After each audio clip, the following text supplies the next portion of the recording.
kitajazwa sifa zako, ewe Bwana. Nitakusifu wewe daima na milele.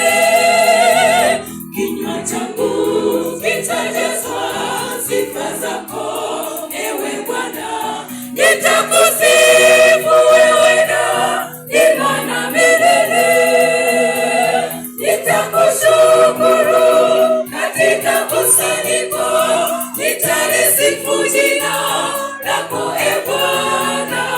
Tazama wapendezwa na kweli ya moyoni, unioshe kabisa, takasa dhambi zangu. Kinywa changu kitajazwa sifa zako, ewe Bwana. Nitakusifu wewe daima na milele.